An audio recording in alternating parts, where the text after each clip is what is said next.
Come on, come on, come on. I'm nearly there, I'm nearly there. Just a bit longer, I'm nearly there. Yes, nearly there, nearly there, nearly there, nearly there, nearly there, nearly there, nearly there. Almost there. Come on, come on, come on, come on, come on. Yes! I won! Let's go! God, I'm bored. There's nothing to do. What should I do? I've got it! I'll inflate my ego. You know, there's nothing quite like marveling over your previous accomplishments to really get your ego up there. What one to watch? Why not Cuphead? I was proud of it when I made it, and I think it's still pretty funny. Yeah, let's watch that one. You know what? I'm actually really excited for this. I've always wanted to get into Mega Man ever since I saw it on, I think, Game Grumps or something. And what better time than now for a review? And it should be fairly short as well. I mean, it's an NES game, so it shouldn't be too long. Either way, let's do this.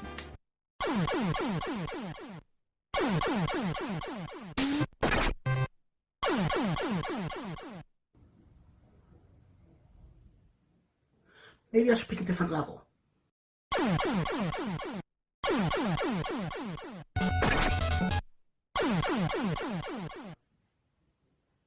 So Cuphead then.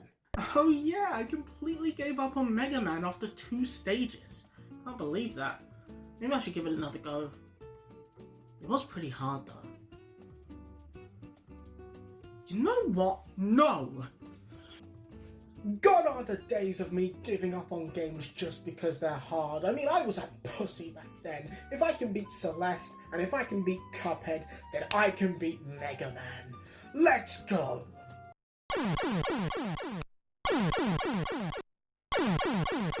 Oh god, what have I done? Ladies, gentlemen, and all they thems out there, welcome back to the channel. Today I am finally making good on the promise that I made in my Cuphead video, and today we're going to be looking at the first Mega Man game. I've always been sort of interested in Mega Man ever since he was announced for Smash for 3DS and Wii U, and I really wanted to play the games back then just so I can get a feel for the character itself. Then again, if I played those games when I was 12, I probably wouldn't want anything to do with the series, but you know what I mean. But that changes today, so how about I stop babbling on and start the game.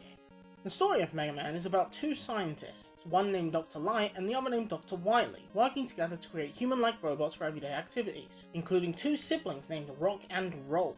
But one day, Dr. Wily turned his back on Dr. Light and reprogrammed 6 of the robots to help him take over the world. In response to this, Dr. Light modifies Rock into Mega Man, and he sets off to stop Dr. Wily and take down the Robot Masters. The story is pretty good. Too bad the game doesn't tell you any of this. That's right, all of that exposition I just told you, I got from the wiki. The game itself doesn't tell you anything. So either way, we press start and immediately we run into a stage select. This was the main selling point of Mega Man back in the day. The fact that you could choose any level you wanted and do them in any order you wanted was a relatively new concept back in...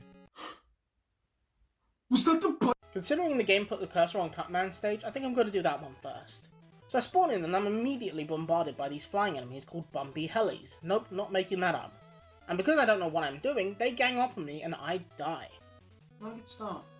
So I respawn and make it past them, and then I have to deal with these blasters that fire in a set pattern. So I ran past them, not even trying to fight back. Which led me to this room without hearing Susie's. Wait, what? What's their name? And because I'm a silly little guy, I end up dying to them, and there's no checkpoints? So I make my way back, get past them, and immediately die in the next room. But luckily for me, this one actually had a checkpoint, and what? How was that fair? I just spawned in! So I move on and I run into this guy. This is a big eye. And they are a complete health sponge. I mean, look at this. I have a decent bit of health left, but before I can even defeat this guy, boom! Dead in one shot. Now I have a game over and have to start from the beginning of the stage all over again. So that's great. But it's fine. I know what I'm doing now and I'm ready for what this game's going to throw at me. So I make my way back to where I was, but I have no choice but to damage boost through the big eye, and I finally make it to Cutman himself. And immediately die to him because I have no idea how he fights. But luckily I just barely managed to get him on the second go and complete the level. That was tough. Hey, at least I beat one this time. I decided to tackle Elec Man stage next, and already we run into these enemies that I can't kill. I can only stop them from a period of time until they start moving again, and Capcom decided to put them on these platforms that are really annoying to jump to. Luckily it was here where I found out that after beating Cutman, I gained access to his weapon, the Rolling Cutter, and made short work of these things. This stage is very vertical compared to the previous one. I mean, you're climbing ladders for 90% of the level while trying to avoid these enemies that shoot at you. And there's also these disappearing and reappearing blocks that gave me flashbacks to Iceman stage. But here they're pretty simple. Partway through the level, I saw this item that I have no way of getting to because it was blocked off. I decided to leave it and assumed it was an optional item that I didn't need. I turned out to be wrong, but we'll get back to that later. So I make it to this part and...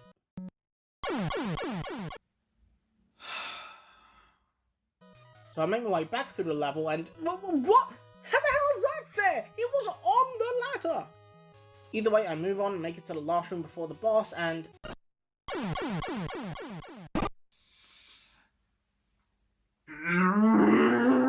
After that bullshit, I start the level again, make it past this bitch, and finally move on to Elec Man himself. He's already dead. What the hell happened? Well, it turns out that Cutman's weapon does insane damage to Elec Man, and I basically two-shot him with it.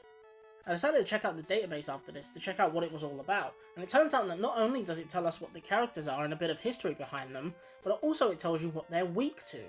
I also saw that there was an enemy called Pickle Man. Really? Pickle Man? I saw that Iceman was weak to Elec Man's weapon, the Thunder Beam, so I decided to tackle him next.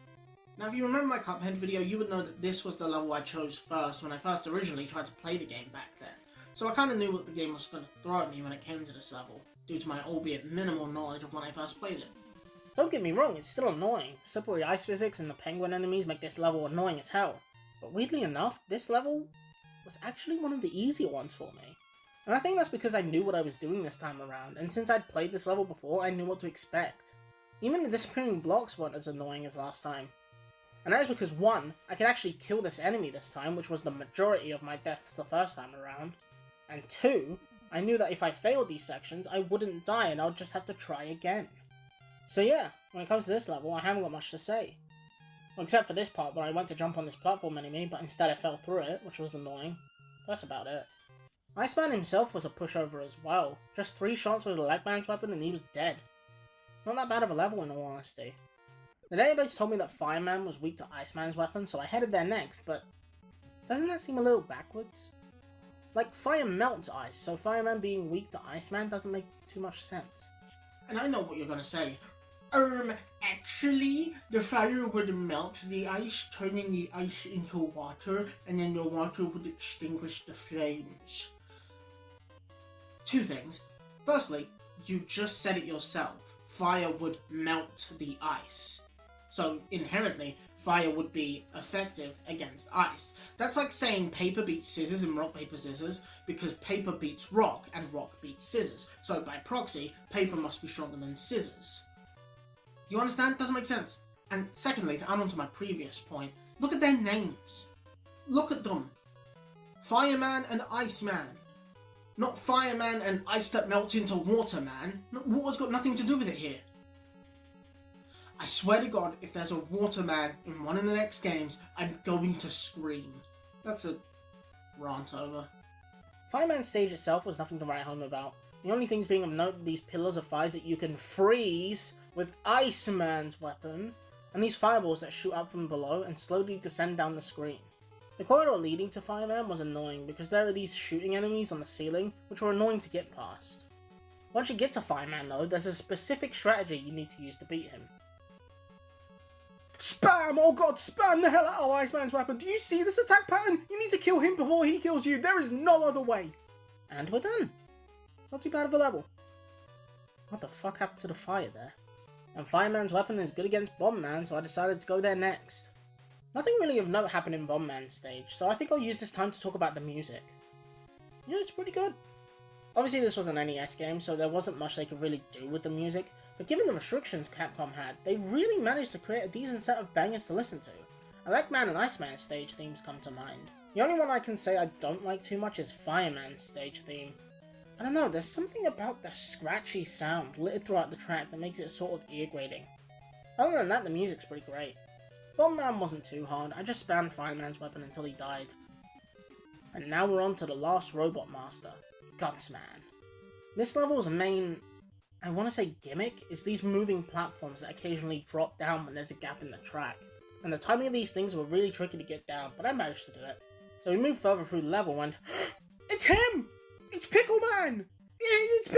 Man! And now we're on to Guts Man himself, and this one was actually pretty tough. Guts Man himself isn't difficult though, it's only hard because Bum Man's weapon sucks.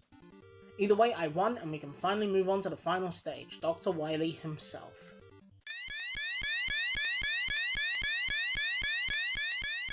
Or at least we would be if the intro to this stage didn't render me deaf! So this last stage isn't exactly a singular stage. It's more so a gauntlet of 4 stages of super hard platforming and enemy encounters, while you make your way through Dr. Wily's castle. There's actually only 3 real enemies in this stage. Big Eyes, Kamadomas, I don't know if I'm pronouncing that correctly, Killer Bombs, and there's this section where you have to platform on footholders over spikes, the first of which really likes to fuck off.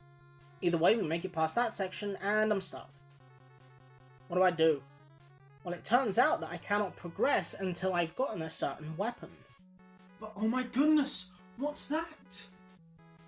Nothing. It sounds like a bunch of you telling me that I already have all the weapons, so what the hell am I even talking about? Well, actually, let me flash you back to earlier in the video, at Elec Man stage specifically. Partway through the level, I saw this item that I have no way of getting to because it was blocked off. I decided to leave it and assumed it was an optional item that I didn't need. Oh yeah, that's good. Turns out that you need this weapon to even try and beat the game, but because I didn't know that, I went in head first, not knowing anything about it. And let me make it clear, this isn't a case of, oh, just leave the level, go to Elec Man stage, get the weapon and come back. No, once you're in the level, the only way out is to get a game over and choose the stage from the stage select. So we enter Elec Man stage, grab the magnet beam, 2-shot Elec Man again, and head back in. So we make it back, use our optional weapon to make our way further through the level, and come face to face with the new boss. This is the Yellow Devil. He sucks. He starts by materializing in a weird pattern that you have to avoid by jumping over these blobs that he separates into. Then he attacks you by opening his eye and shooting from it. Then he dematerializes and moves across the screen in the same weird pattern to the other side. And here's the kicker, when he opens his eyes, you have the chance to hit him once. Once and only once, so you better memorize that pattern like it's your goddamn anniversary, because you are likely to die before you even hit him 3 times. Unless you pull a Billy Mitchell. And cheat. Yeah, I've been neglecting to talk about this little trick for a while, haven't I? Funny thing about this game, it has 2 pause screens. There's the pause screen that brings up all your weapons, which you've most likely been seeing as the video has gone on, but there's also a separate, more traditional load screen that happens when you press select that pauses everything in the level. You know what doesn't pause though? Iframes. So if you shoot an enemy and pause when it hits them, if you wait a few seconds and unpause, they get hit again. I use this to absolutely destroy the Yellow Devil and move on to Wily Stage 2. Is it a cheat? Yeah. Do I feel bad for doing it? No. Because let's be honest, we all needed help when it came to a specific game in our past. Whether it be a strategy guide or getting someone to help us beat a boss like our dad or brother. We all had to resort to something, and I say this is no different. So I move on to the next stage and immediately get bombarded by so many flying enemies that I don't even get time to think, followed by me falling off the stage. Great start. Wily Stage 2 is more of the same tricky platforming with annoying enemies, followed by a rematch with Cutman, and I have a few issues with this. I don't have any problems with the fact that we re-fight them, in all honesty I think it's a cool idea, but just take a look around this arena. Notice anything? Well, how about you take a look again with the knowledge in your mind that Gutsman's weapon, you know, the one that picks up bricks, is effective against Cutman. I hope you see it now. Yeah, you can't actually use the weapon he's weak to in this fight. You could in his own level, but not here. Why? The other refights don't follow this pattern. Why is this one the exception? So we defeat him for good this time, go through more platforming and make it to Elec Man, which due to having Cutman's weapon, we 2-shot again and move on to the main boss of this level. A clone of Mega Man. He does basically whatever you can do, and even switches to whatever weapon you switch to, and he does more damage than you, so this isn't a case of just spam like your life depends on it. You actually have to think here. My strategy for this one was to just camp him with bombs, and avoid the ones he throws at me, and then when I ran out of weapon energy, I used Fireman's weapon to just blast him to smithereens. And now we're on to the penultimate level, Wily Stage 3. Wily Stage 3 isn't really a stage, it's more of just a straight shot to the next boss, which... This boss is annoying, and let me tell you why. So straight away, there are these blocks that you can pick up with Gutsman's weapon to throw at the boss. So obviously the boss is weak to that weapon, right? Well actually yes. But if you immediately pick up the blocks and throw them at the boss as the fight starts, you then don't have enough room to avoid the boss charging at you and increase speeds. And if you die, guess what? The blocks don't respawn upon death, so you have to game over and try again. However, there is a silver lining.